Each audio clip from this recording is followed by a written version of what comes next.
better. Okay, everyone, let me start. Let's get going. So welcome to this edition of our Policy Research Talk Series. As you know, this is a chance for us within the research group to come together to bring in friends from the rest of the bank, as well as from outside of the institution, to share work that's coming out of the department. Welcome to those of you in the room. Thank you for the great turnout, and then to those on the WebEx as well. So today's session is important for two reasons. One, it's entitled Policy for the People.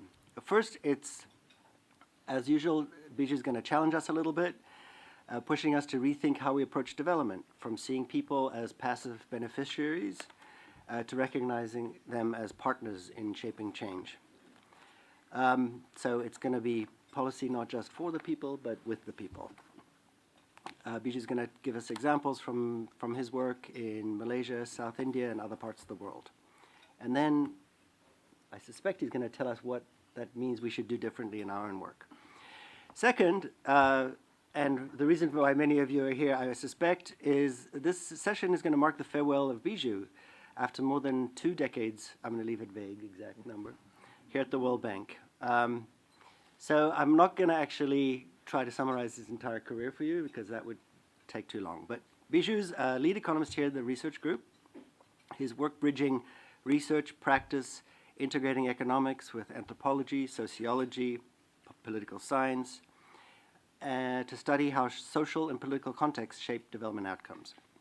He has pioneered research on the economics of dowries, domestic violence, and sex work, and co-edited Culture and Public Action, which held open cross-disciplinary debates on culture, aspirations, and inequality.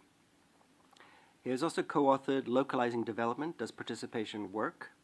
And after the session, maybe he can give you some behind the scenes of that, which was quite entertaining, as well as another report called Oral Democracy book. From 2010 to 2020, he led the World Bank's Social Observatory, which embedded adaptive learning and mixed methods research into large-scale poverty programs, and we're going to hear about some of that today. His recent work applies AI and natural language processing to analyze narrative data on aspirations and well-being. Actually, AI, in my preparation for the session, I asked AI about you, and they actually picked up on that and had some complaints. Seriously. He is a non-resident fellow at the Center for Global Development, advisor at the Canadian Institute for Advanced Research, and a fellow of the International Economic Association. I'm also delighted to welcome our discussants, Nandini Krishnan and Robin Mearns. Nandini is a development economist with over 15 years of experience in poverty and equity analysis, labor markets, gender inclusion, climate vulnerability, and fragility. She's a lead economist at the World Bank's South Asia Poverty and Global Equity Practice, at least until December 30th, where she co-leads the South Asia Jobs Accelerator and leads policy dialogue and analytical programs across India, Maldives, and Sri Lanka. She's applied both traditional and innovative data approaches to support analytical work while coordinating multidisciplinary teams and contributing to regional and global analytical programs on jobs, welfare, gender, and fragility. She's worked extensively across South Asia, MENA, and Sub-Saharan Africa, and holds a PhD in economics from Boston University. Robin is the director of the Global Department for Social Development, formerly known as the Social Sustainability and Inclusion Global Practice at the World Bank. Since joining the bank in 1997, Robin has held various positions in DC and country offices, most recently as practice manager for social development in South Asia as well as in Africa. He has led operations, policy dialogue, and analytics in community and local development, as well as land and natural resource management. He also served as the first global lead on the social dimensions of climate change and as sector/program leader for sustainable development in Southern Africa. Before joining the bank, Robin spent a decade in research and teaching and development policy at the Institute of Development Studies at the University of Sussex and the International Institute for Environment and Development in London. He holds a master's and doctoral degrees in geography from Cambridge University and a Master of Philosophy in Development Studies from the University of Sussex. Sorry, that was all. I know that was a lot, but it's a very distinguished panel. So Bijou is going to walk us through a presentation for about 40 minutes. We're going to have discussions, and then we'll open up for Q&A. And if we have a little time, and hopefully we'll make some time, even if there isn't any in the program, I will invite a few jokes at Bijou's expense, if you don't mind. So, thanks. Over to you.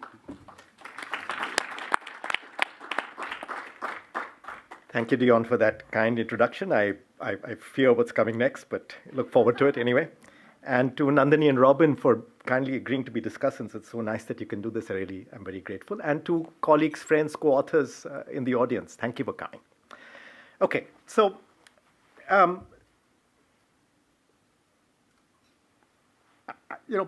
when I was putting this talk together, I thought I would just talk about what I've done for the last 26 years, which is the right number.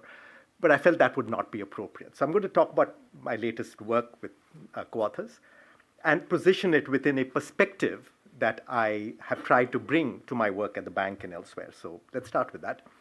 So after 26 years of working at the bank and 9 years before that in academia and working on development, one thing stands out to me, which is development works much better when we design with people, not for them, or even worse, at them. Yeah?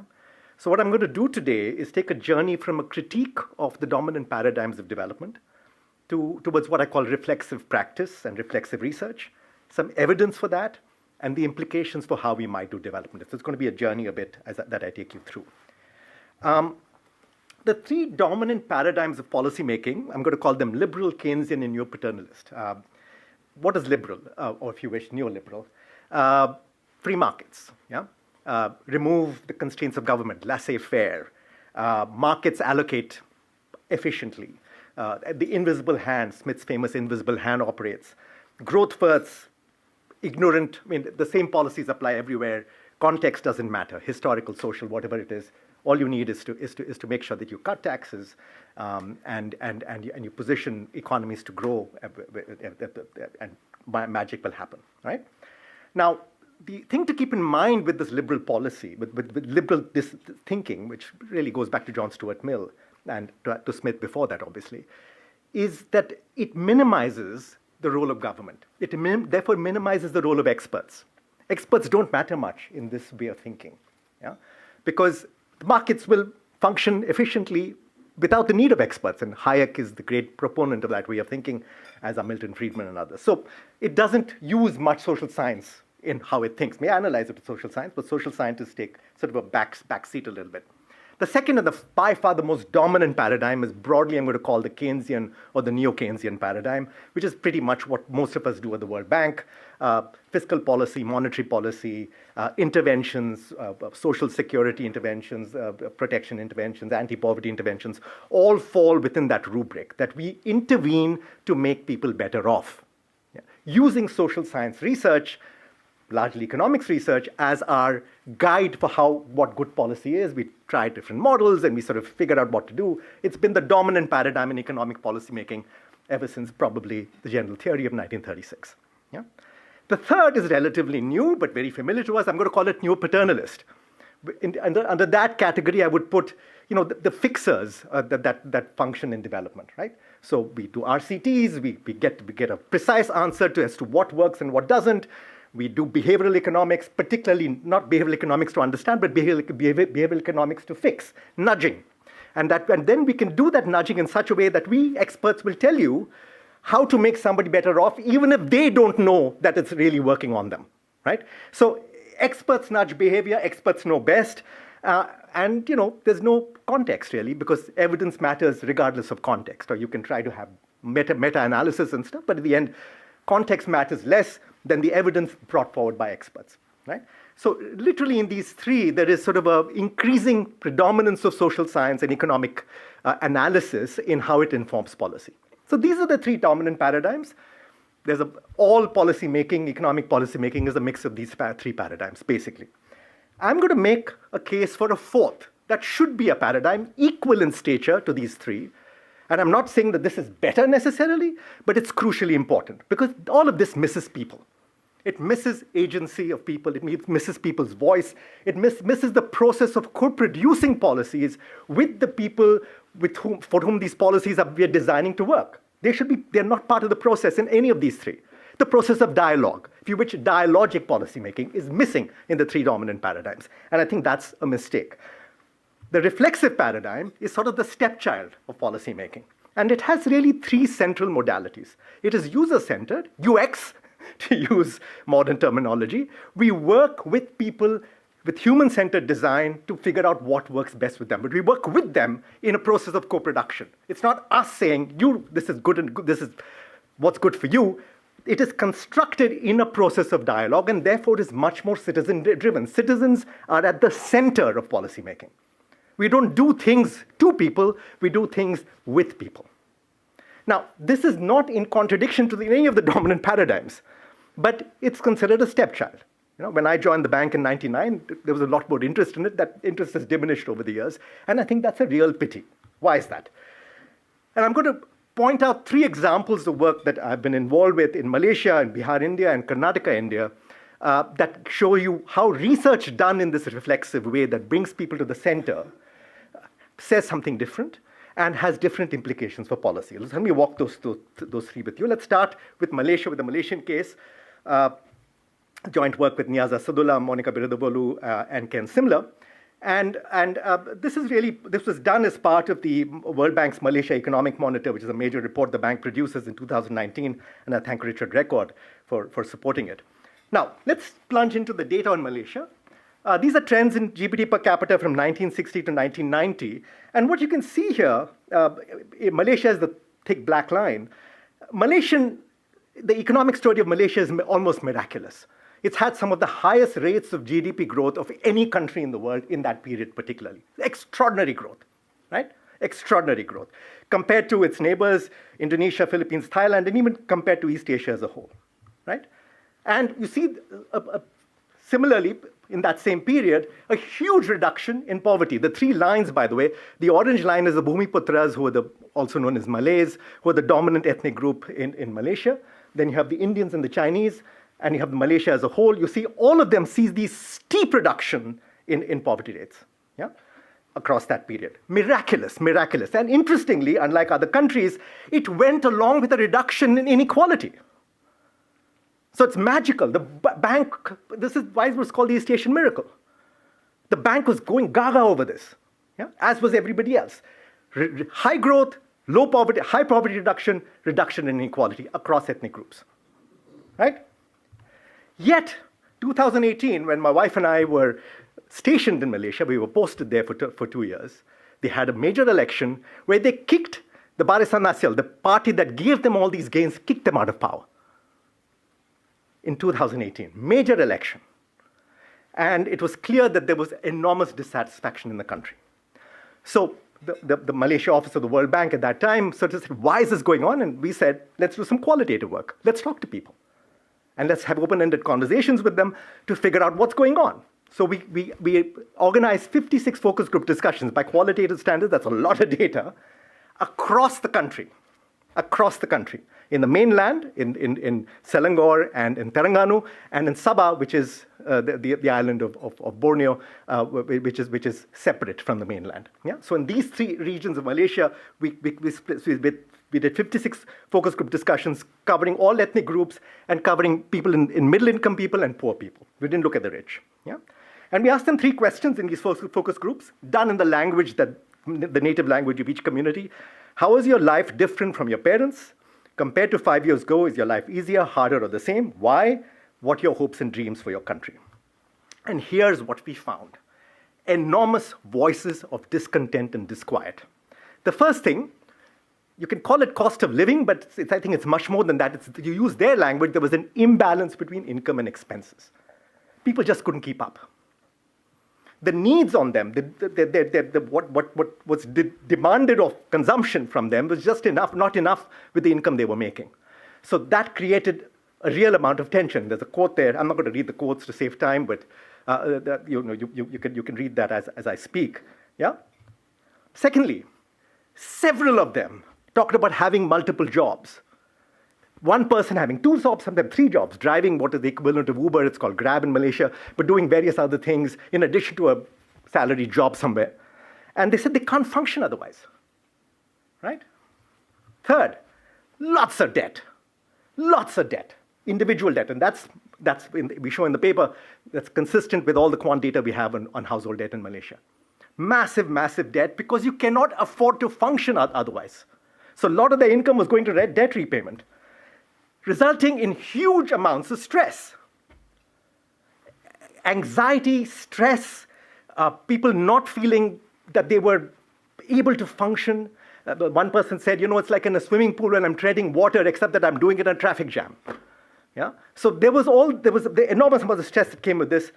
And finally, with all that growth, enormous increases in polarization, a real change in how the three major groups, the Malaysians, the Bhumiputras, the Indians, and the Chinese, interacting with one another. Huge separation that took place across that period, which everybody, including the Bhumiputras, regretted, at least the ones we spoke to.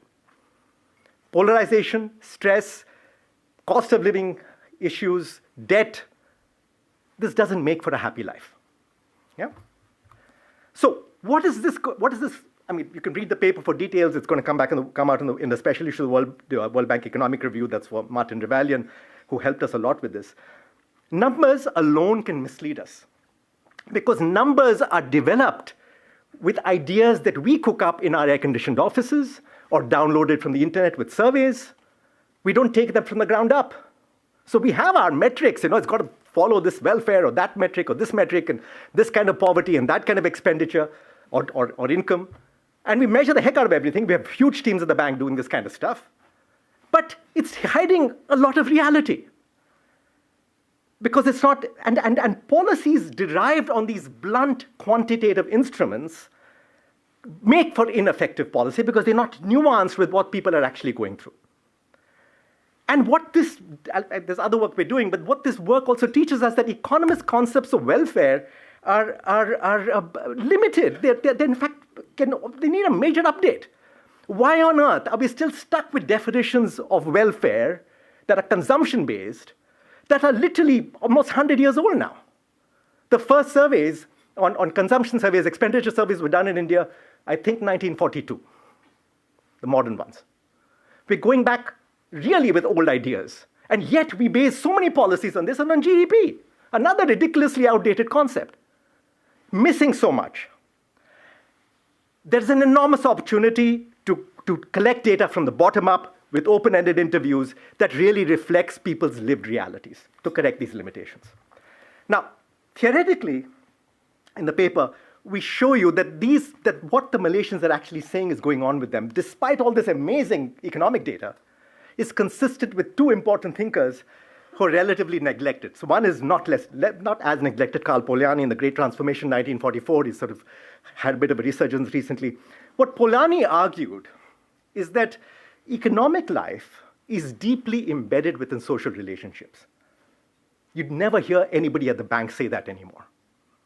Growth is independent of social relationships. But growth matters for everybody. No. What growth does is that it can destroy social relationships in favor of individual well-being and welfare. Our measures of welfare and well-being are individual or household. They are not group-based. There are people doing that kind of work, but it's not dominant by any means. Yeah? So what pro-growth policies do is they force individuals to fend for themselves and subject them to the whims of socially disembedded markets, which creates much weaker social ties, which is consistent with our data. Another great thinker, I recommend everybody read this book, 1976, Social Limits to Growth.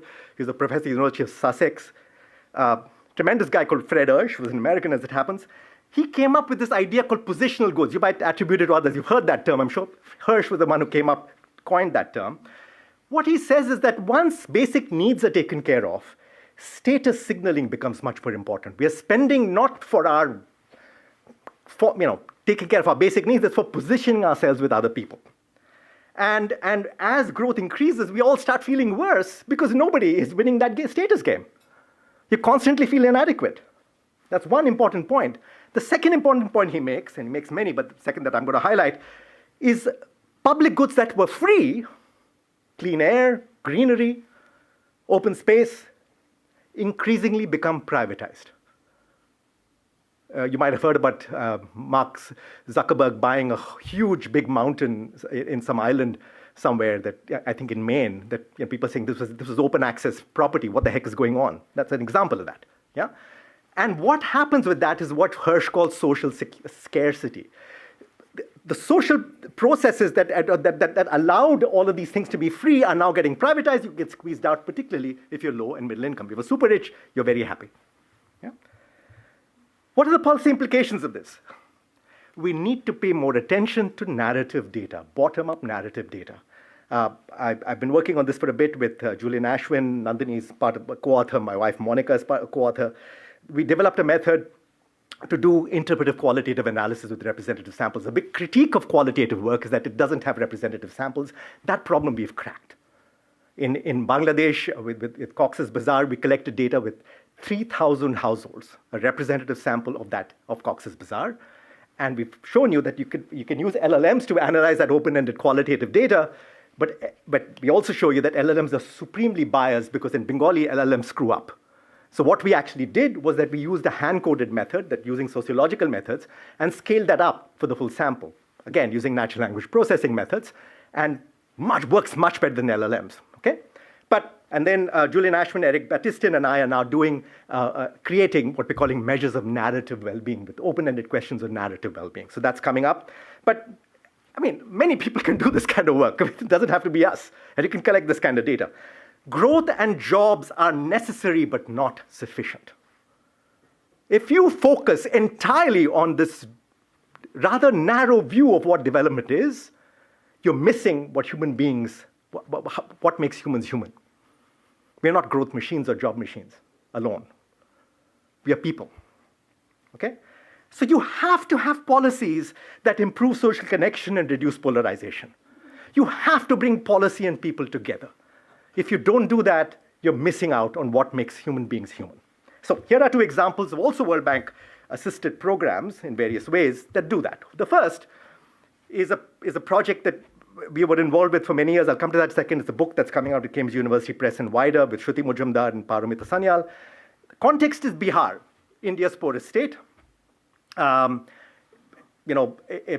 a population of about 100 million, the lowest human development index in India, signature literacy levels at that time were 57% for men, 50% for women, oppressive caste and gender hierarchies. It's a very, very difficult, very, very poor, very unequal state. Both social, political, and economic inequality is very high.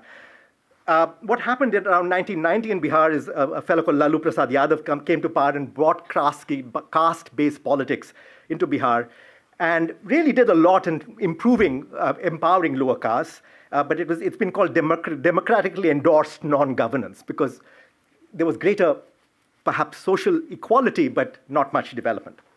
In 2005, Nitish Kumar became chief minister. By the way, he just won an election a few days ago with a massive landslide, so he's been in power now for 20 years.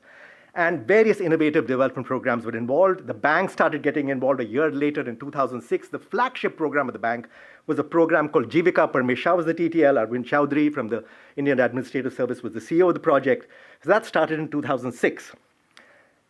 2010, the then Vice President of South Asia, Isabel Guerrero, asked me and said, you're a big critic of these kinds of, I was thought of as a big critic of these sorts of programs. They said, come, help fix it. So they married Parmesh and me together, okay? which was neither of us were particularly happy about, but then we sort of, I think, by the end of it, left with a lot of respect. At least I have a lot of respect for him. The Social Observatory was formed at that time, and Upamanyu Datta, Netra Palniswamy, Shruti Majumdar were all part of it, working in Bihar with the Bihari Office of Jivika directly. Yeah? What is Jivika? What is the Rural Livelihoods Project? And now it has many, many goals. Women's empowerment sort of comes later, but it's really about poverty alleviation, building sustainable livelihoods with poor, low-caste women largely. The way it works is that you form credit groups, like many other projects do, of about 7 to 12 women, 10 to 15 per village, and they're federated into a village organization, and from there they're federated into a district and then to a state organization. So once you set up that, and it comes with providing credit at, in this case, 24% interest rates, which sounds high, but compare that to money lender interest rates of 200%. Yeah? So much cheaper. You're undercutting money lenders tremendously, and we show you evidence that that really worked. And that creates this ecosystem of women's groups over which you can then roll out various programs, and the anti-poverty programs, nutrition programs, scholarship programs, all kinds of livelihoods programs that rolled on that. And it's at the core of all of this are ground-level facilitators, the frontline workers who do Jivika's work in the projects. I'll come back to that in a second. The research timeline of this, we come in 2010, 2011, we do a baseline of the RCT. 18 months later, we do the end line. The qualitative work takes a much longer period. We start in 2011, end in 2015, so about 4 years, 12 cycles of qualitative data. And you can see Jivika now is about 14 million people, so women who are members of it. It's a mixed methods RCT. And our RCT showed that there were strong economic effects. There was a huge reduction in indebtedness, particularly with moneylenders. People were refinancing from moneylender debt to cheaper self-help group debt. More disposable income as a result of that. But after 18 months between the baseline and the end line, we saw no women's empowerment effects. Yeah. But what is interesting is three important papers. One of them is by Sharon, who's sitting right here, but two others by Anjani Kochar and Atanasio and his co-authors went back to our same RCT sample and some other data, and they find all these remarkable things coming much later. Rising bargaining power, mutual support, dramatic political mobilization. In other words, empowerment takes time to happen. Credit helps, but solidarity transforms. Okay? So there is good evidence that all of this really, really makes a difference. Now, how did this happen? And that's where the qualitative work has some answers. So we tracked a subset of the quantitative sample in different phases of the project via in-depth qualitative methods. As I said, we did 12 cycles of data. Shruti Majumdar led the data collection work. I was also part of it. Paramita was also part of it. And we had a team going back every 3 months, talking to people in these villages of all kinds, in-depth interviews with one-on-one interviews, focus groups, participant observation, all kinds of stuff. And we had treatment and control villages. In the control villages, we found nothing had changed, not surprisingly. Caste and gender hierarchies were very, very strong. Dominant caste held major positions in the village. Household decision-making was dominated by men and their parents. Women's physical mobility was enormously heavily circumscribed. In fact, women moving around freely was seen as symptomatic of male deficiency. Both the public sphere and credit markets were considered masculine spaces. Okay? Now, Jivika enters in the treatment villages. There's a cadre of resource persons, the facilitators, the community mobilizers. They create these women's groups. Every women's group of about 10 people has a bookkeeper and has a president, a secretary. Yeah? So they have their own hierarchy that is, as I said, then federated. And you have this superstructure over it of the Jivika project that goes, that's a dedicated separate organization still is. It's called Bihar Rural, BRLPS, Bihar Rural Livelihoods Project. And it was able to do remarkable coordination, remarkable work in these places. What it basically did, what did these facilitators do? Again, showing that development doesn't happen with shortcuts. When they entered these villages, they were entering these very, very difficult territories with heavy caste and gender hierarchy. They first did a power analysis to see who's who, what's what, who's the boss. Got buy-in from the elites by saying, hey, we're going to come with cheap credit, okay? They recruited first movers, usually rather remarkable women. And then they started using these first movers to start mobilizing other women. What was very important, and we saw this again and again in the field work, particularly after a couple of years. Remember, India is entrenched within religious and caste divisions. In these groups, they came and said, we are all poor women together.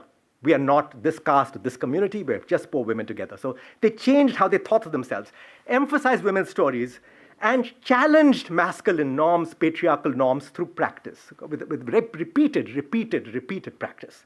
Yeah? So there was a ritualization that took place. Firstly, they started learning how to function with money. They had bank accounts. They had to keep accounts. Yeah? They had to manage the rotating credit systems. They had to have passbooks. They had to have financial discipline. They have to deal with elites. Yeah? Lots of stuff that happened that was absolutely new in these places. Yeah? So what is core to this is the core of reflexive policy, the policy of co-production. This wasn't just some fancy guy from Patna or from the World Bank coming and telling them how to fix themselves. It was the facilitators living on the ground, working with these women to get them to function differently via social organization. In other words, it's sort of creating a mini social movement, women's movement in each of these villages. Yeah? And that process of co-production meant that the implementation was constantly improvised. Depending on the local situation, you would change your strategy. Importantly, every village had a different intervention, which, by the way, has implications for RCTs, which we found later. Yeah? You position women themselves as catalysts and agents of change. It's not us, educated folks, doing it. They are doing it with our facilitation. What kind of outcomes does this lead to? Again, we're going to compare different outcomes. Let's start with the social outcomes. In the control group, we showed you women and femininity associated with the domestic sphere. But in the treatment, the recurring practice of participating in weekly meetings gave women the ability, the social acceptability to start functioning in public and in the public sphere. Go to banks, deal with big shots in the village. And the husbands, there was a bit of backlash, but generally the resistance was mitigated by basically telling the husbands, hey, because of these people, you're getting such cheap credit, right? And the men were gradually convinced of the merits of the project, right? Economic outcomes. We already told you, massive reduction in credit. The credit markets were transformed.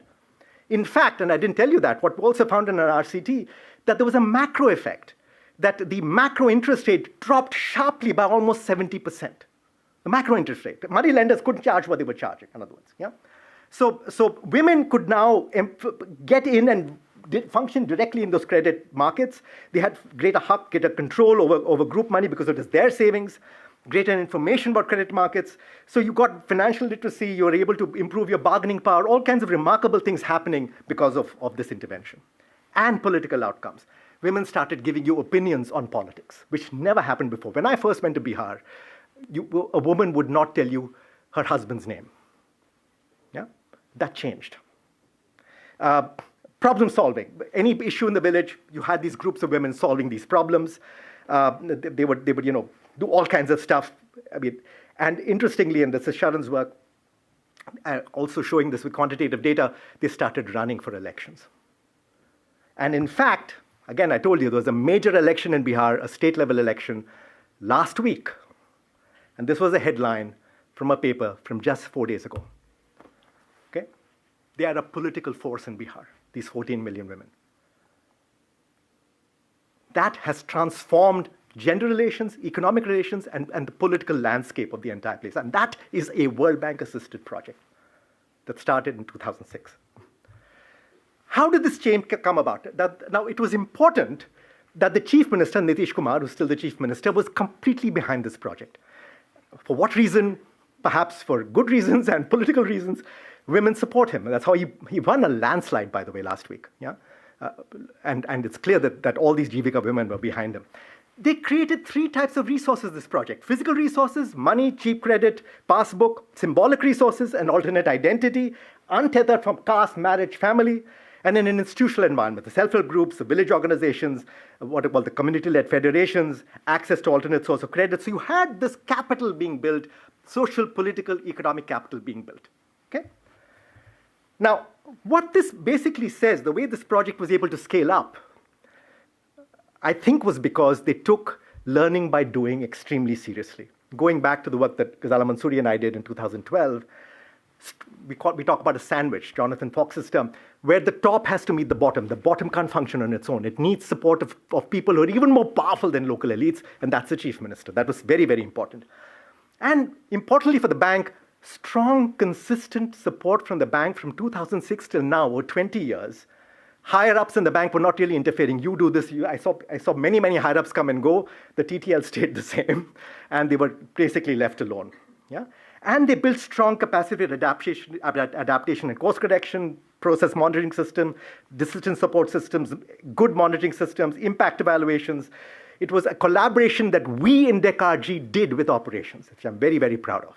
So people who accuse DECRG of being disconnected from operations, please take a hike. I can say that I'm leaving now. That's completely wrong.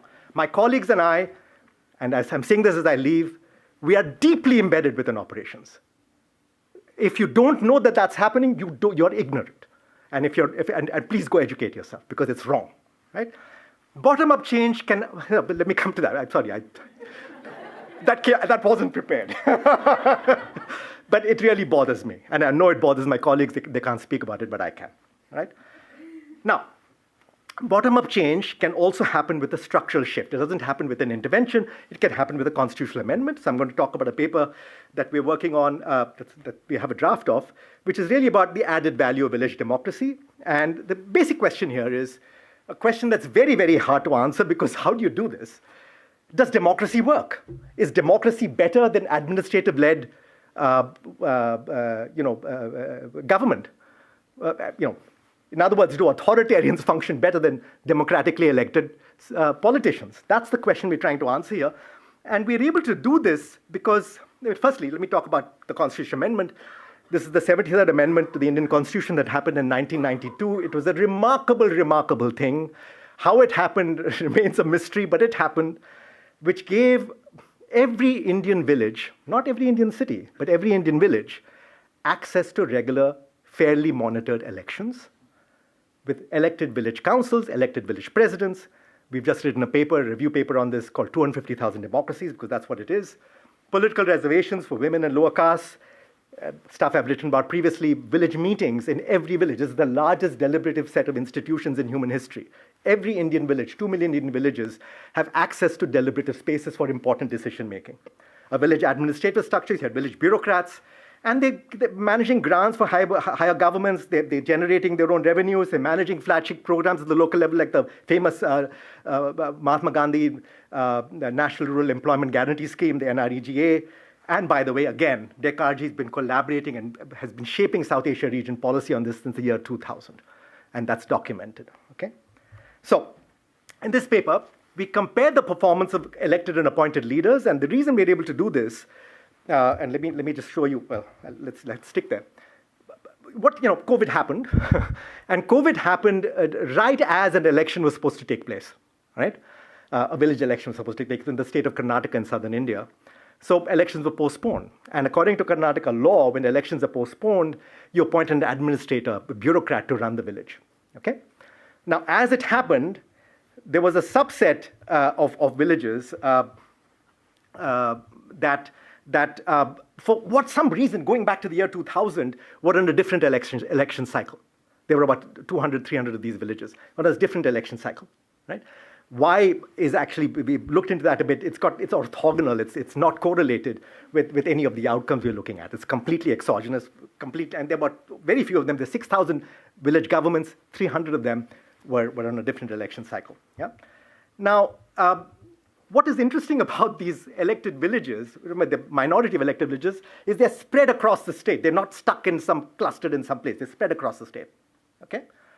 So what we can do is within those blocks, which are sub-district regions, we can compare elected villages to villages run by administrators, right? Because of natural experiment. Now, what do we find? We look at many, many outcomes. I don't have the space or the time to go through all of it. I encourage you to read the paper. It's a working paper in the World Bank working paper series. Elected, and this is the treatment effect, so elected GPs are Gram Panchayats, elected village councils, spend 10% more on issues that citizens care about. If 10% of citizens care about an issue, the village council spends 0.7% more on that issue. And you see that there's a very strong correlation between those things. And this is correcting for a whole bunch of different stuff. Yeah? It's a very tight correlation. Elected officials are more responsive to the needs of citizens. Point one. Point two, and this is an interesting graph because this is the Rural Employment Guarantee Scheme sort of data. For those of you who don't know, NREGA guarantees are 180 days, Sharon, how many? 100 days of guaranteed employment for anybody at any time, yeah? It's supposed to be on demand. What happened during COVID, remember the COVID lockdown happened around March of 2020. What basically happened is a lot of these migrant workers who were working in cities had to run back to their villages because there was no jobs. There were no jobs and there was no welfare system in villages, in cities, but there was this welfare system in villages. So they all ran back home, yeah? Massive increase in the demand for the NREGA, yeah? What we show you, you see that big spike happening right over the lockdown and ends when the lockdown ends. The blue line is elected villages. The red line is administrator-led villages. You see there's about a 10% difference in the responsiveness of governments to that increase in demand. Elected villages are much better dealing with that increased demand than appointed villagers, right? So we have a double sort of natural experiment going on there because of the COVID lockdown. And we also see a whole bunch of different things. One of the things we see is that in elected villages, bureaucrats are more likely to come to work. Okay? So what are the takeaways here? Elected local leaders make democracy work better for the poor. Citizen preferences are better aligned with what happens. Economic needs are better taken care of. Bureaucrats have higher attendance. We also find they're more likely to have village meetings, all kinds of good stuff. There's some other caveats to all of this. You can read the paper for that. But overall, elected officials do better. So, I wanted to show these 3 papers, there are many more out there, to show you that reflexive policy making really, really can make a difference to people's lives, much more than not doing it. So how can we design with people and not for them? The first thing is the old conservative principle of subsidiarity.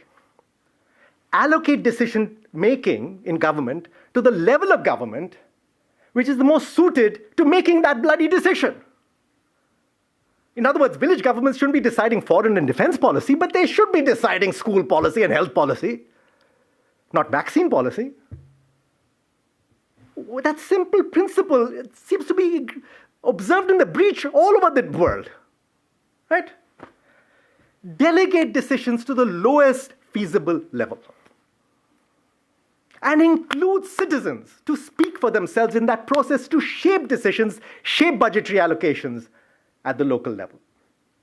We've done work, which I've talked about before at the PRT, where we gave citizens the ability to collect and analyze their own survey data, analyze it, which had remarkable effects. Why do we need to go there and do surveys all the time? Citizens can do their own surveys. I mean, you can design an iPhone. You can certainly design a survey app everybody has smartphones now. Yeah? And embed numbers with narratives. Don't just work with quantitative data. It's silly to do that. You're working with an ancient technology when none of us, by the way, in our daily lives are working with quantitative data anymore. We're tracked on everything, as you know. Yeah, that's all qualitative data. For researchers, what are the lessons? Be embedded within projects and communities. Please be humble. Just because you went to, God knows, some fancy school, I went to the University of Pennsylvania, let me just curse my school, doesn't mean that you're somehow special.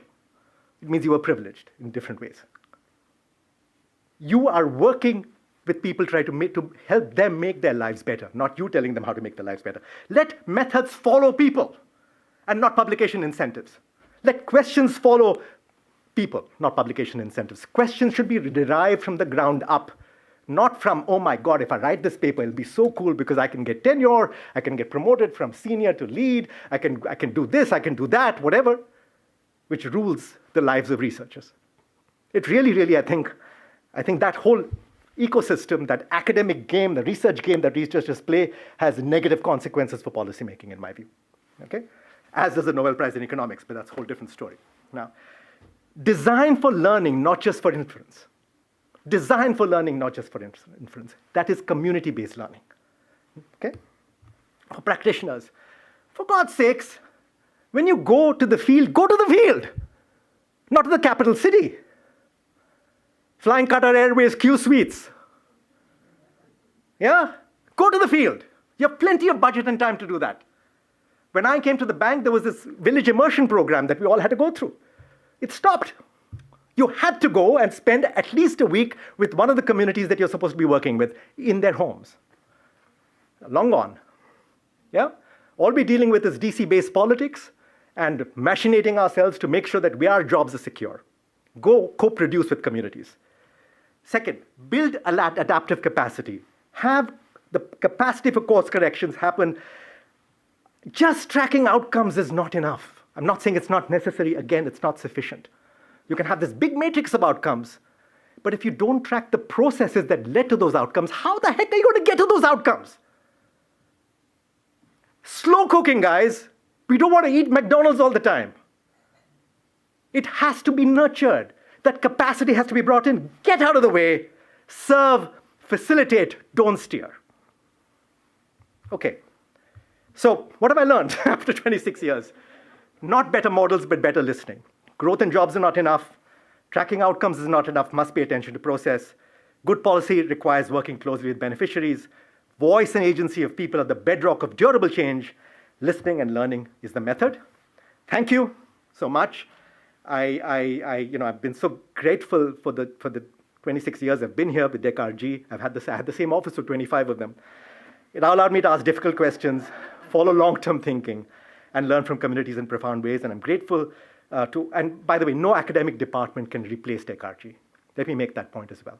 If you think you can outsource your thinking to academia, they're playing the academic game. DEC-RG is not doing some of that, but they're incentivized in very different ways. Yeah? So at the end, I'm just going to end up by saying, shut up and listen. Thank you.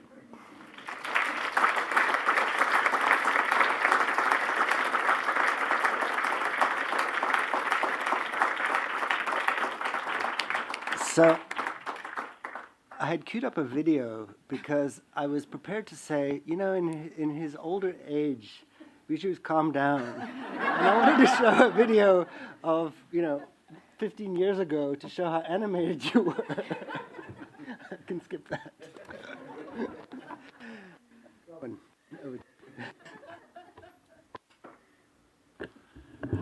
Okay, Bijou is a super hard act to follow. First thing I want to say, Bijou, is we're really going to miss you. And I mean that. And actually, I'm going to be a terrible discussant because, as a discussant, you're supposed to come up with all sorts of, but I disagree, I'm predisposed to agree with absolutely everything that Bijou's just said. And, the whole reason I'm here, the whole sort of arc of my own sort of career is because I believe in the things that Bijou's just been articulating. So just a huge, from the bottom of my heart, a huge, huge thank you for all the work that you've done. And I think, slightly more seriously, why we really, really will miss you is that it's because you're saying these things from DEC. And that gives the messaging, a much greater level of authority than it would coming from the Director for Social Development, let's say, or, whomever else. And I think it's an incredibly powerful and important message that we just all need to hold on to as the bank continues to evolve. And I worry a good deal, and I think this is sort of underlying a lot of what you're saying, Bijou. I worry about the narrowing of perspectives and the narrowing of views and how we keep that sort of breadth. And so, my question is whether at this particular moment we're going to have people within DEC or anywhere else in the institution that are as receptive as Bijou has always been, actually more than receptive, he's a proponent, a champion of methodological pluralism and reflexivity, truly learning from practice. And I think all the examples you've given are absolutely brilliant examples of this. So I just want to take a big step back, give a little bit of a history lesson about how approaches to voice, agency, and participation, which is what Bijou's talking about, how they've actually come to sort of evolve within the bank. The first non-economic, I'm the only. What's wrong? Because you're not an economist. Touche, Nandini. So. Okay. I'm the only non-economist sitting here on this panel. I'm a bit of an intellectual mutt, so I can say these things. But basically, the first non-economist social scientist that the bank employed was Michael Chernier, a Romanian sociologist. He was appointed in 1974. And Scott Guggenheim came and joined him, I think, around about 1978. As a sort of an assistant, and gradually over the years, more and more non-economist social scientists came into the bank. And there was a sort of a gradual evolution. It really started to sort of speed up in the late 90s, or around the mid-90s in particular, under Wolfenson. When Wolfenson came in as president in 95, that was a transformative moment for this kind of thinking. And it's a big part of the reason why Bijou and me and others are actually here in the institution today. But during that time, Michael was very much convinced that the Michael Chernier, this is Michael Woolcock is the other Michael that we could refer to because he's part of this group as well, I would say. Michael Chernier then put together a series of seminars to bring outside thinking on voice agency participation into the bank. So he invited Robert Chambers, who I worked closely with at Sussex and have been very, very much influenced by over the years. He brought Norman Uphoff, whose work on water user associations, participation in irrigation, has really transformed how the water practice thinks about these things, and many others. And it really began to transform the thinking on participation and development. And it started actually within agriculture and rural development in the bank. It was very much seen from the rural development point of view from the time of McNamara and the focus on poverty, rural poverty in particular, from the mid-70s onwards. Now, fast forward, we actually have about 400 social development specialists in the bank these days. 2/3 are working on environmental and social risk management in the newly formed ESF units, and a lot of the others are involved in operations of the type that Bijou's been talking about, what we refer to as community and local development. And community and local development, in essence, what it is doing exactly what Bijou is arguing for, which is devolving control over decisions and resources to the lowest feasible level, this principle of subsidiarity. Now, I was trying to think, when did I meet Bijou? Because we actually didn't meet when I first joined the bank, even though we joined sort of around about the same time. It was later, and it was I think it was around the publication of the report. Localizing development, subtitle, Does Participation Work? And it caused a huge furore at the time. And Bijou's often painted as somehow being a critic of this kind of development thinking. And I think it's fair if I say this on his behalf. He's not a critic. He's a critic of doing it badly. He's very much in favor of doing it well. And that's really what his work has all been about. And what does that actually mean? So within the sort of CLD portfolio, by the way, it's 10% of the bank's commitments under the portfolio at the moment. Many practices, agriculture and rural development, social protection, urban development, water, environment, many practices contribute to this and lead operations of this type. And we've just been doing a more detailed portfolio review to try and understand what are the differences within this portfolio. And this principle of subsidiarity and actually giving control to groups at the community level or as close to it as possible, that is more a characteristic of the operations led by social development than some of the other practices where a lot of that is it rests at the local government, devolved government levels. I don't want to go into too much detail about this, but what a lot of Bijou's work and actually the localizing development report showed is, very often these approaches do that lead to spending decisions that correspond with local priorities, much more so. It's not surprising, but much more so than many other types of operation. But there are many risks with it, particularly when it's done badly, risks of elite capture. A lot of Bijou's work, and I think these examples that you've shown today demonstrate this, that design choices matter a great deal in terms of the outcomes, and particularly the kind of investment in facilitation, attention to who is making what decisions and how. The bottom-up accountability mechanisms really do matter to the outcomes. I don't want to take too much time, but I wanted to share an example from my own work because I think this illustrates and supports a good deal of what Bijou's saying. And it's an argument for why we need to do much more of this reflexive learning from practice and applying it in the context of course corrections, in the context of program implementation. And it's a very different type of approach to deriving evidence from RCTs alone. And this is not to knock RCTs. They are extremely valuable as long as They are geared towards addressing a question that is important and meaningful. And the reason that you can know that is by actually applying other methods, usually participatory methods, to allow you to frame the problems and therefore the solutions in an appropriate way. So the story I want to give, it was early in my bank career. I had worked earlier in my career on Mongolia, and I came to be leading the bank's rural program in Mongolia. And Ngozi Okonjo-Iweala was the country director at the time, and she and the team were preparing a new country assistance strategy, and they didn't really have anyone on the team that knew anything about Mongolia. And the then economist, country economist who knew me, brought me to meet Ngozi. Anyway, I did end up working on this, and we needed to be, in the context of this new CAS, we needed some kind of meaningful poverty assessment. And there had been a living standards measurement survey, a couple of rounds of that.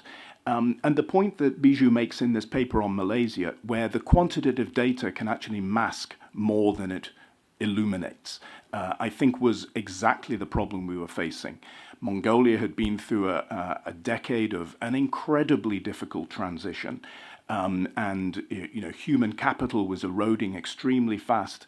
And this focus on understanding income-based poverty as the chief problem and the chief solution was therefore a cash transfer program through it was called the National Poverty Alleviation Program, was seen as the logical solution.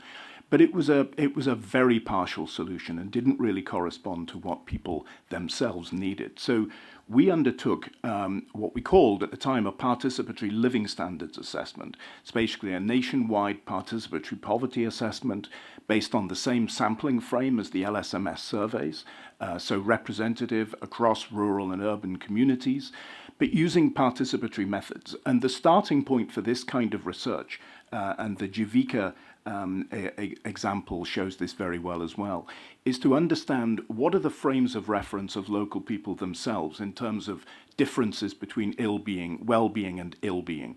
What does deprivation look like through their eyes? What is meaningful about that? And therefore, what insights can you derive that can then help inform purposive interventions? And we were able, through, wealth ranking is the method that enables you to do this. We also got an insight into livelihood dynamics over time. We asked questions in focus group discussions, stratified by the the well-being groups that they had determined were relevant and important. We asked questions, what is it that triggers how shall I put it, a downward spiral of deprivation in your livelihood or changes in your livelihood over time. And we understood what were the various shocks and stresses that faced rural and urban communities. And from this got insights that you could normally only derive from panel surveys, and those data were not available.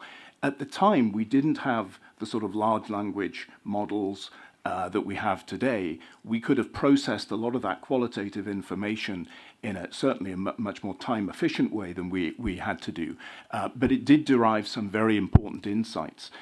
Now, the upshot of all of this was that this fed into and informed the design of what became the Mongolia Sustainable Livelihoods Program. And rather than looking only at income transfers, cash transfers to households, it looked at three sets of things. One was control over investments in basic infrastructure, and the key concerns that people had were around health and education services. The bottom had dropped out of the rural economy, the state didn't have a means to invest, and through this bank-supported program, there was a way of actually sustaining rural communities through a very, very difficult period. The second was around not just cash transfers, but microfinance, getting microfinance onto a sustainable footing in financial and institutional terms. And the third was around pastoral risk management, so the mainstay of the rural economy being livestock herding, and one of the major factors for rural households, of course, was loss of livestock. That was what would trigger this downward spiral of deprivation. So it helped inform the Sustainable Livelihoods Program that then evolved through an adaptable program loan over more than a 20-year period, what we think of as a multi-phase approach today. Now, many, many things changed during the course of that program's implementation. And there were various other sort of learning mechanisms built in to sort of give advice on what course corrections were needed. In hindsight, what I regret, I mean, I wish I had had the foresight to ask Bijou to come and set up a social observatory in the context of this program. I think the Javika book, really looking forward to it coming out. I think it's absolutely brilliant. And the key point that Bijou's making, that social change, transformation, empowerment takes time. This is the core of the insights around community and local development, and it took quite a while for us to be able to learn. So let me just, but by the way, we talk about scalable solutions a lot, replication and scaling of solutions today. And the Javika model is actually now being replicated and, of course, adapted and customized in a range of different contexts. Nigeria is one of them. The Nigeria for Women program has the same basic model as Javika in Bihar and elsewhere in India. But I wish, I'm actually jealous of Parmesh for having had this forced marriage with Bijou.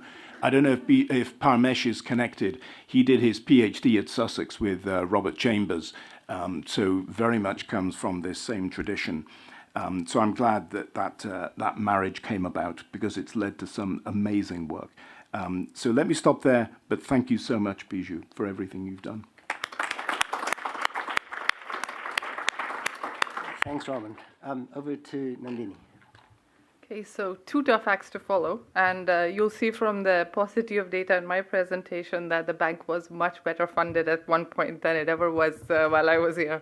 So I'm going to start with something that Bijou repeated a few times, and where he said the growth and jobs are necessary but not sufficient. And most of what I'm going to speak about relates most closely, I think, to the Malaysia work, and I guess that's where I'm coming from, given the work I do. And I think what I want to reflect on is a few things. How even in South Asia today, looking just at growth and jobs, and these are my personal views, are clearly not sufficient. And I think there are also, I think that the body of work that Bijou has been engaging in also helps us understand how citizen-state contracts are being questioned and renegotiated and protested against.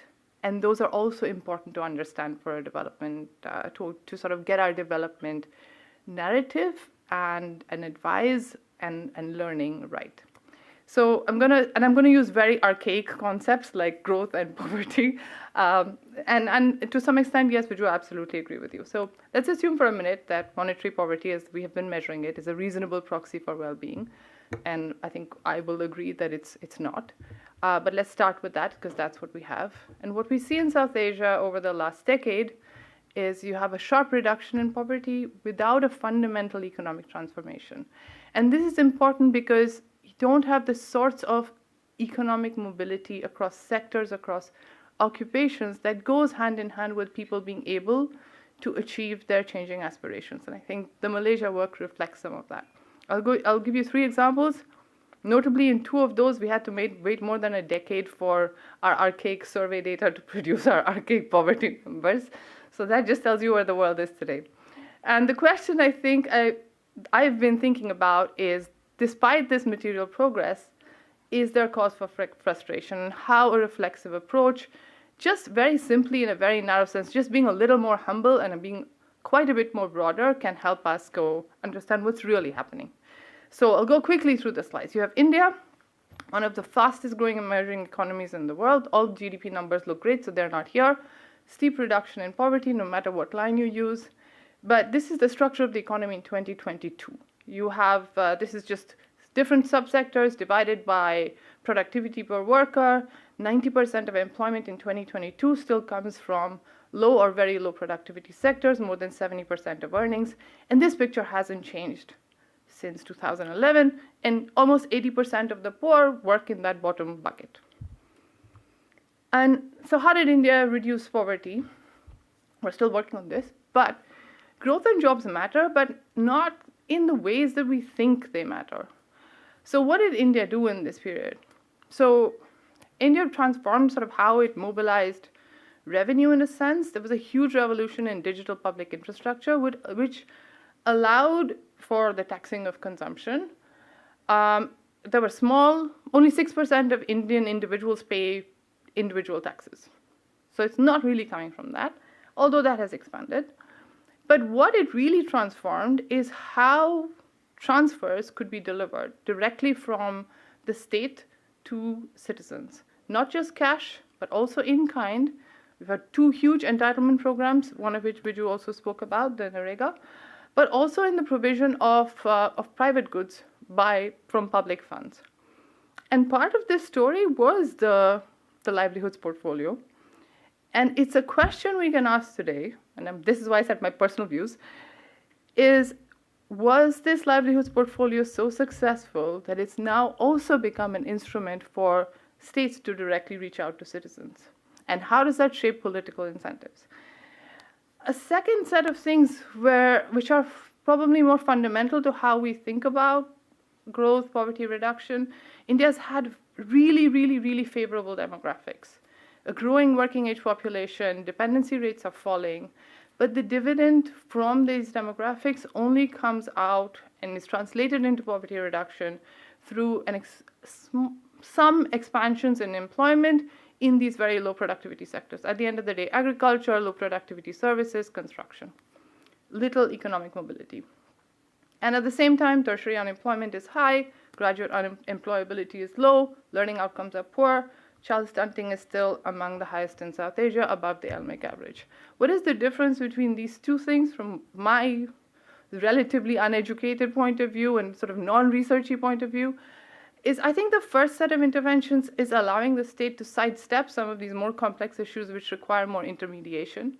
And it's strengthening, it's kind of a new social contract directly from the citizen, from the state to the citizens. The second bucket requires more work. Fixing the economy is hard. Delivering quality service delivery is hard. Doing it in a way that makes people able to get the jobs of the future is really hard. Nepal, another example, it was one of the world's poorest countries in the world. Today, less than 5% of Nepalis live on below the LMIC poverty line. That's below India, right? And this has happened in a decade where Nepal has had earthquakes, repeated political instability, and not much has changed in the domestic economy. How has this been delivered? Yes, public services were brought closer to people. Yes, physical connectivity improved hugely, which is very important in Nepal's geography, but it was on the backs of Nepali labor, right? And that is a very strong perception. So when people come out on the streets, they are not protesting this welfare improvement. They're saying, we did this, and why are we not getting what we expect in return? And improvements in welfare do raise expectations too. Bangladesh, this is sort of much more recent data. You have a single engine of growth. It was one of the few examples in South Asia of labor-intensive, manufacturing-led poverty reduction and growth. Women came out into urban areas, into factories to work. How quickly has that been reversed, right? So as soon as that single engine of growth slows down, women are back in agriculture, they've lost their wage labor, and people came out in the streets for somewhat related but largely unrelated reasons, and this sort of poverty is going back up again. So I think thinking about what this social contract is, what the politics of development are, is also very important when we look at these sort of big picture headline numbers. So I'll finish very quickly, but I think we should be concerned rather than complacent. There's at least 3 takeaways for me from sort of the long association with Biju and learning from him and the work we've done together, but also from my own work about what we miss when we just pick up these headline numbers. So one is that it's important that we understand data within a context of the reality in which that data is being produced. And that means being cognizant of politics, but also thinking about well-being as a much broader concept. And I'll talk about something which Biju didn't talk about, which is his work on the Rohingya. I've done a lot of work in FCV context. But I think what was the most striking from that, the narrative of well-being that emerged there, is we often think about refugees as people who don't have economic means, political means, a lack of freedom, but their aspirations become so sharply curtailed that it's really telling, because that has generational consequences. Some of these I'm not going to go through all, but I think the second point I want to make is on how critical it is to understand the processes that generate the outcomes. I think that's something Biju spoke to as well. And here, the same pressures that are there in Malaysia of the privatization of commons, of education not translating into mobility, into aspirations, how hard it is to keep up, the same pressures are there in South Asia too. And it's related to these questioning of social contracts, and even states coming up with new social contracts that might be easier to implement than delivering a more broader-based development model. And I think this insight, this way of thinking, helps us understand how in regions such as South Asia, you can have both this apparent prosperity and people coming out on the streets. Biju didn't speak about this, so I do want to talk about it. He's done some fascinating work with Monica and others in Nepal. And this is a very different application of how people's voices can matter. So they collected information ground up from citizens on how their lived experience with climate change was. And you can already see from these narratives that people are producing actionable data on how they're adapting already, and especially in slow onset events where you don't need an early warning system, but temperature is increasing, rainfall is much more volatile, people are already responding, and we don't have any way to generate and sort of put that information together in our responses. And so we miss a lot when we don't listen, and this can't be replaced by any other data system. So just to end, thank you, Biju. That's actually Jim Kim and the ex-Chief Minister of Tamil Nadu, but thanks for listening. Thanks for showing us how to listen, and for the many years of collaboration.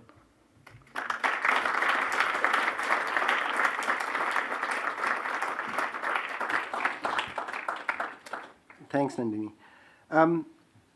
Okay, so we don't have a lot of time left. So, and I know we wanted to keep this focused on the work, your recent work, but let's open it up too a little bit.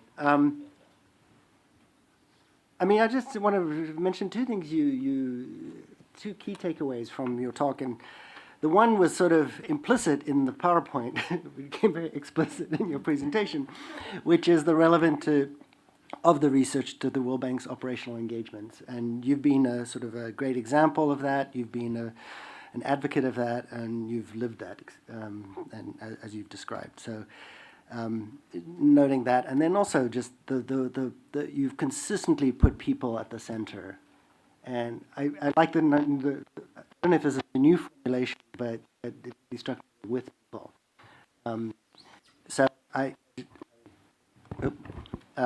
Anyway, the two quick takeaways. Should I just bring this closer? No, your mic was doing the same thing, Robert. Oh, okay. I didn't quite hear that. Okay, so if anybody has any questions, comments, things they'd like to say, I know I lined up before this Tuan, Manu, and John just to, if they wanted to come in. Stuti has a question. In the spirit of the BRT, may I ask a typical substantive question to Biju and the whole panel, actually? So first, Biju, thanks a lot for a wonderful presentation. It struck me when I heard your first slide that this is not actually just about countries with low income. This is relevant to the country we are all in today, in the United States.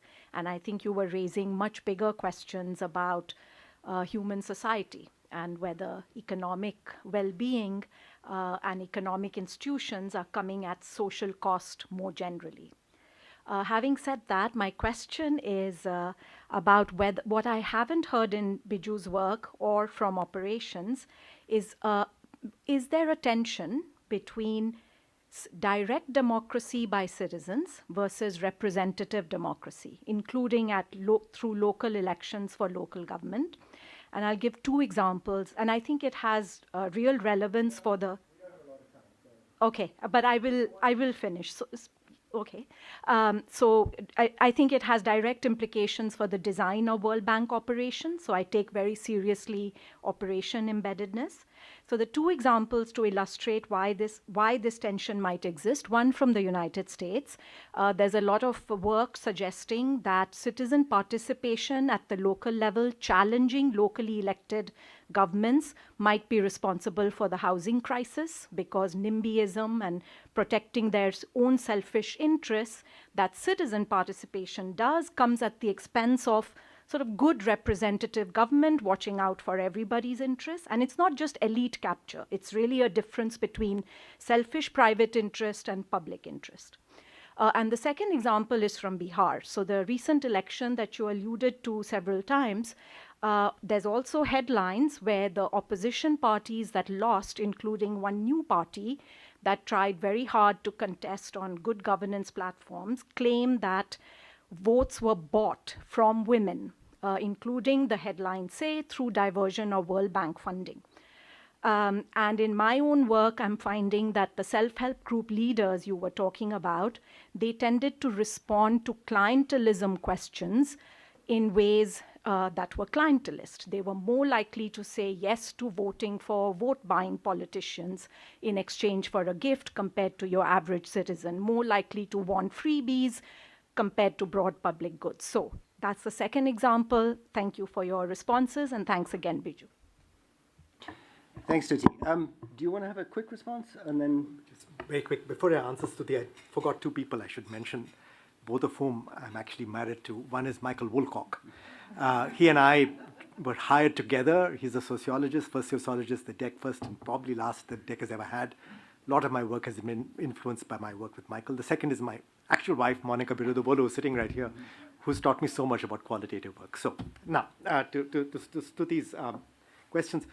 Actually, there's a lot of work that I have done and others have done that I think direct democracy and elected democracy complement each other. One cannot happen without the other.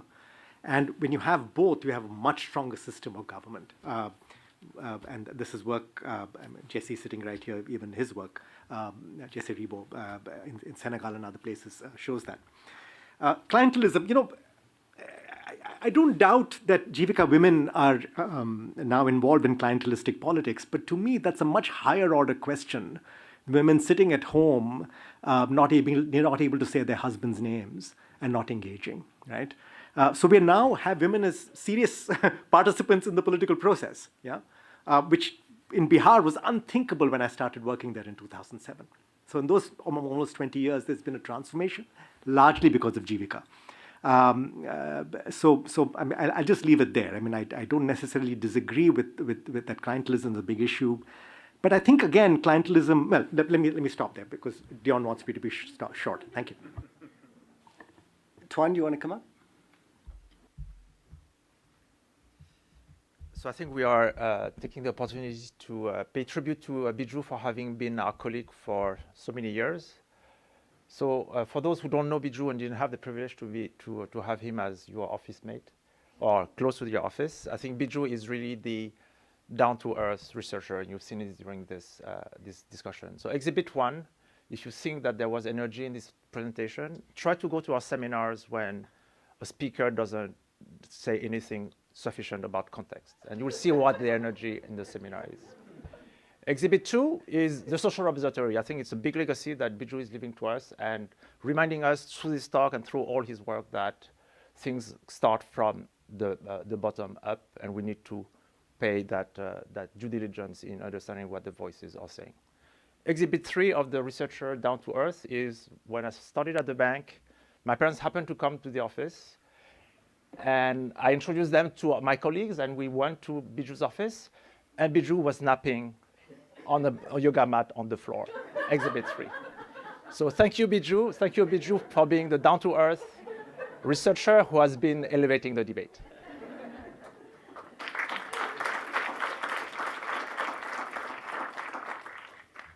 So Bijou, I first encountered and maybe spoke to some at an NEUDC conference about 5 years before I joined the bank. And he was, he's really mellowed out with age. He was this charismatic personality with a lot of people around him. And,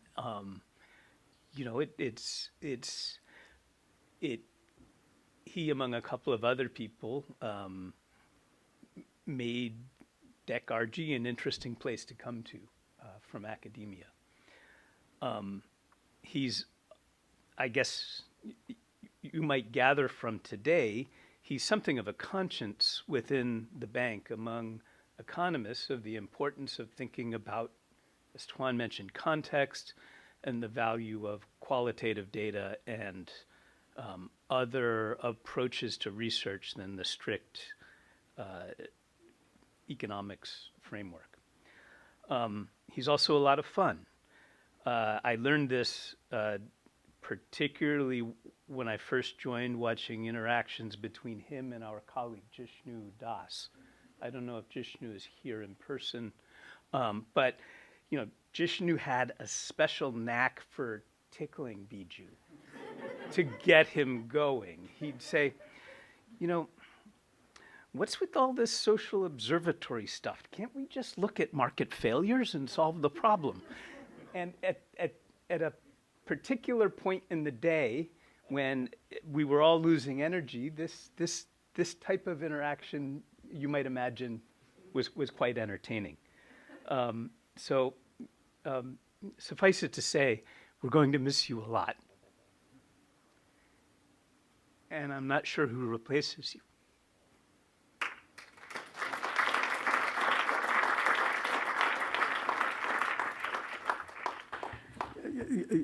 I'm not going to do like some big shot did last week apparently and cry at your farewell function, but I'm almost there. But anyway, thank you, John. And just to add, and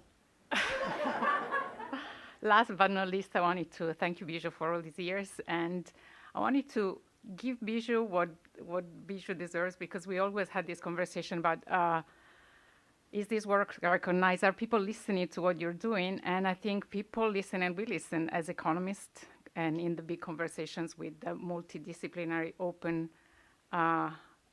agenda of other scholarly work and other people who are doing working with different methodologies. And I just wanted to sort of give a few examples. The first one is your work on domestic violence came and elevated the importance of qualitative work, and now work on gender-based violence is not only pervasive in academia, but also sort of is a cornerstone at the bank. So this is really a door opening that you had early on in your career before coming to the bank. But then sort of in thinking about some milestone, one is the Culture and Public Action Conference. You not only brought together scholars from different disciplines, but you also wrote a book that stayed and sort of became a legacy. And you wrote a lot of books also on the intersection not only between culture and development, but also with history and development with Michael. So these are important milestones that go beyond papers. And some of the conversation in that conference between Appadurai and Deborah Shrey on aspiration really opened up a whole line of research from economists and other disciplines about the importance of aspiration that now everybody is taking into sort of as granted. And you also push the measurement with qualitative work. So you really elevated the methods and the importance of qualitative work within the bank and within the development community. And I just remember the grinding of the work that you did with Ghazala on the policy research report on localizing development. You had a very enthusiastic and feisty conversations in the corridors that we were all living in with Ghazala about the scholarly work, and it was really long and hard work, and put in this one of sort of the first flagships of the policy research reports, but it really became a milestone, and sort of I think it elevated the importance of having a researcher works on these topics in write the report in the first place, as opposed to just do a meta-analysis or or a research view for somebody who might be external and not embedded in the work you did. And I think sort of the last but not least, and sort of evolving integration between methods on bringing qualitative work at scale is really opening up a lot of possibilities with the new methods that not only rely on IA and LLMs and machine learning, but also grinds them into sort of you're developing also the methods to make sure that they are not biased, or they're validated against high quality work. And so you're not only innovating on topics, but also on methods in this way. And there now we've been seeing a lot of RCTs and sort of methods that are combining these qualitative works on processing mechanisms and measuring outcomes. And so this is a whole new world of possibility that also was open thanks to you and your work and the work of your colleagues. So thank you for all you've done, and we'll miss you. We'll miss you having around. Thanks, Manu. And thank you for those interventions, and thank you for the discussions. I think it's a great sort of coming together of the local neighbors, the friends who sat next to you, the respect you command throughout the institution, the things you've changed, the intellectual power you've brought to bear, I have in my notes, rigor, insightfulness, and passion. But it's true. I also want to say, it hasn't been smooth sailing. There's been some really difficult times. I mean, we kind of laugh about them now, but we were talking before. Somebody actually rifled through his office searching for papers and drafts and things in the preparation of one of his reports. I mean, sort of weird, underhanded. If you think research doesn't matter at the bank, well, somebody thought it mattered enough to break into your office. The title of the report, Does Participation Matter? I mean, there was objections from somebody who's actually in the room right now, virtually. You can't ask that question. I mean, as a researcher, you get told, I can't ask a question. It was a little shivering at the time, and I know people went to bat, you went to bat. It wasn't smooth sailing. It was a hard-fought sort of putting research first, putting evidence first, but never disconnected, never just for the sake of it. It was always really for the purposes of making people's lives better and working with them to do that. So anyway, we all, as people reflected here, we owe you a great debt. I mean, you may not see it in our behaviors, but I think you have. No, you challenge us. You've forced us over the years to think differently, to do things differently. To, we may still do RCTs that seem to you to be superficial, but actually they are informed by what you what you tell us. So you've really impacted a lot of people. As your group of colleagues, you've impacted a lot of people, and that's not to say all the people around the world who your insights and research findings, and through action and participation and collaboration, you've actually helped change people's lives. So we can all aspire to do so much, and to have such a great career at the bank. I know, your career isn't ending. I mean, it's a chapter turning, and we fully expect to see you back in the building, both the G and the MC. So turning the page, it's been a really great run, but it's not the end. It's the beginning of something new. So please stand up. Let's give you a raise.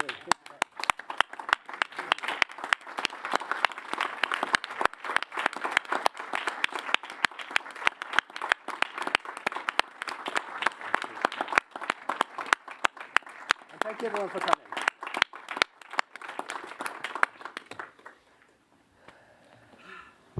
God, that was hard.